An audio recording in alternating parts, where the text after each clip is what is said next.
Alright. Happy days, everyone. Today is December, I think it's the 6th of 2022. And me and Chels here watched that Casey... something popped up on there, whatever, fuck that. We watched that Casey Anthony. What's it called? Where the Truth Lies, I think. It's the Peacock one, but we watched it on Pirate Bay. It was floating on the bay, so we're not supporting. No, I'm not. I like how you just casually admit to illegal activities on your YouTube video. We'll get to that. Or I might do a writing, or not writing, but a thing about that. Alright, yeah, we watched it on Pirate Bay, but it's like Peacock. I guess it's controversial that probably people prefer you like download it. Yeah, I wouldn't pay to see that. No, it's weird though, because like even Chelsea said it made her think the chick was actually more guilty than she previously thought. Yeah, because initially I thought it was just like an accident that, like, you know, maybe she drowned or something, but now I think she accidentally drugged her. Yeah, it's probably the Zanny thing. Was it Nanny Zanny? Is Zanny? Was it Nanny? That's just a weird coincidence. Zan? What did she say it was called? It just makes the most sense, because otherwise she would have gotten help, but you can't necessarily go get help when you accidentally overdose your child. Yeah, it's weird, because Chelsea was telling me about how she knew somebody on, was it TikTok or Facebook? Yeah. That it said it changed her opinion, the documentary. So I was like, maybe it'll be worth watching. But yeah, it just, she's like just as guilty.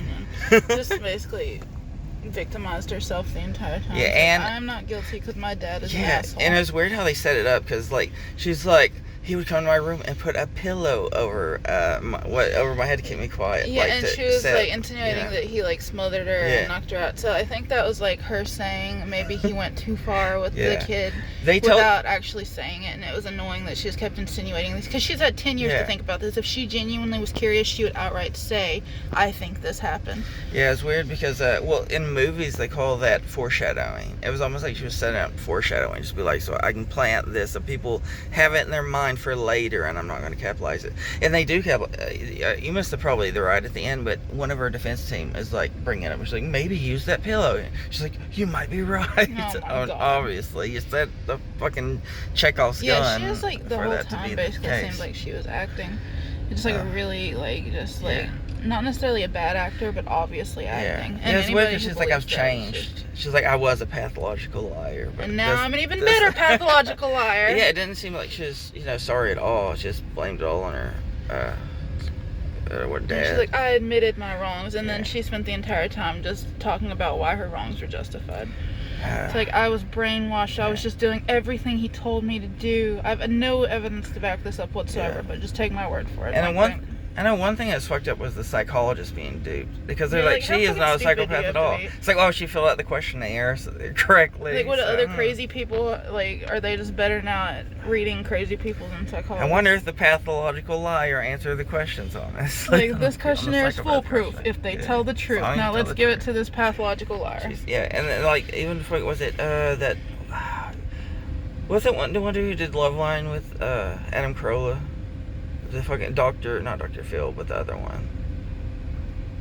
Drew Pinsky or whatever, because even he's like, how is it that, and when he's talking about psychologists, like, how is it this chick that's a pathological liar, and she's been through all this trauma, supposedly, like, how the fuck is you're gonna say she has no mental illnesses at all? Like, people nowadays don't even, like, they haven't had much. Yeah, because they said that she didn't have PTSD, she didn't have a personality disorder, and like, I don't know, like, as somebody who went through all the shit that she claims to have gone through, there's no way you can go through that and not be fucked up for life. Like, I'm fucked up for life. Anybody who goes through that is fucked up for life. There's no way you can't be. I know, and it's easy to fucking get like a psychiatrist to give you, like, if you're fishing for a certain diagnosis. I've had to do that, where I fish for a certain diagnosis. Yeah, like whenever I was drug seeking for Xanax, it's like I got all the shit that I wanted so quick, just immediately. All you have to do is just say the right things, like, just hit up the DSM-5 before you go in for your appointment, and you're good to go. Yeah, man. And it's like, I'm more biased than you are, I think, sometimes, to believe women and, like, demonize men in situations, just because I have this, like, internal bias, and I'm aware of that, and, I have to be careful about that. But even having that bias, I came out of it thinking that she's full of shit. Yeah, and she did a lot of pandering. She even referred to her father as a patriarch. He's a cop, and she had this, like, equality banner on her laptop or something. Fresh. It was, like, freshly placed on there. Like, it just all fucking... I squared up. Wasn't it? There's something else I was gonna trying to think about that for the like the having to do with distrusting cops, but now I'm trying to think of what the fuck it was when it came to her aunt. God damn it! Can you think of anything right off? I had it, but I lost my train of thought. Well, anyway, oh yeah, it was that one dude that they were interviewing. It's like the filmmaker was almost in on it because she was talking to this dude, and she's like, well, did you know that actually, because if she had trauma, she would be tempted to lie, you know.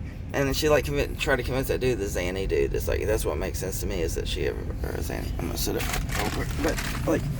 It's so weird. He's like, that makes a lot of sense. So it seems like they were trying to manipulate, like the filmmakers themselves were trying to manipulate it to make it seem like she had been abused by her dad without any evidence. Yeah, it's like basically they were like, we have like this jaw-dropping new developments in story, and it's basically just her the entire time. Like, I'm a victim, my father is a pedophile, I did not kill my kid, but I am a liar.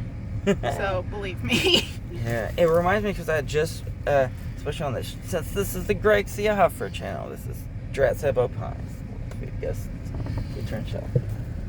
But even on that, recently I read that book, Devil in the White City, and it has that parallels with H.H. Holmes because when he went up going to jail, he had the right. He was like writing letters to people, but knowing the guards would check them, and then maybe the media would get a hold of them. Yeah, the letters that she was writing to that chick, it was so obvious that she was writing that to be read later because it read like a book. I know, like it read like a like an autobiography or like a movie scene. Like it was so dramatized, and like the way she worded everything, it was so obvious that she wrote that with the intention of it being read by the media later. Like, there's no way that she wrote that and didn't have those intentions. Yeah, man, it's so many parallels with that. Like, just appalling to me that people watch that and they're like, you know what? She's a victim. I believe this shit. Because, like, even if you are a victim, even if you are biased, there's no way you can watch that and have even somewhat some critical thinking skills and think that she didn't do something nefarious to that child. I don't think that she purposely outright murdered her with the intention to kill her. I think that she did what a lot of fucking selfish young mothers do who want to go out and party and was like, I don't want to deal with this kid, I'm going to give her a little bit of this. And she'd probably done it a million times. She had her little like code name, Zanny the Nanny. Yeah. And I think that she'd done it a million times and just went too far and accidentally killed her. Yeah, it was confusing how she said she did it because she's like, I woke up and my kid wasn't there, and I usually lock the door, and then I go outside and my dad's there holding, or like either fishing her out of the pool or being like, you did this, and just walks off with it. It just like walks up with the kid like, you did this. Like, that's just so unbelievable, and it doesn't make any sense whatsoever. Yeah. And then she would like make up, she's like, I was staring daggers at my dad during court, and she just like, just either got her head down or just like off to the sides. So stupid. It's like she just tries to act like this narrative happened that didn't actually happen. And it's like literally crazy. No proof of any of this shit whatsoever. Like nothing. And they really dropped the ball with that case really bad. Like they were just so worried about media perception that they forgot to actually get hardcore evidence on her. But there's so much evidence on her that they could have easily put that woman away for life. And it's just like, you can't go back and redo it, but it's just so incredible. And it's just, it's crazy to me how she so easily duped so many people. Like the guy on her defense team, the private investigator guy. He's like, I know criminals when I see them, and she ain't no criminal. She's just a sweet little lady. And it's like, dude, how are you doing this for life? Yeah, especially like, how are you a private investigator and you don't understand that she very clearly did something to her child? I would never hire a private investigator that thought Casey Anthony. Can you imagine hiring a private investigator and then showing up and the secretary is Casey Anthony? He's like, this is my adopted daughter. And this is my other assistant, Jody Arias. And then O.J. Simpson comes out of the back. Oh, yeah, he's innocent. Oh, my God. Oh, Lord. That might be pretty much all we have to say. I'm trying to think. I made some notes, but I don't even know if I can access some of them without this cutting out. Let me see if I can do it. So this cuts out. This will be the end. But I'm going to see if I can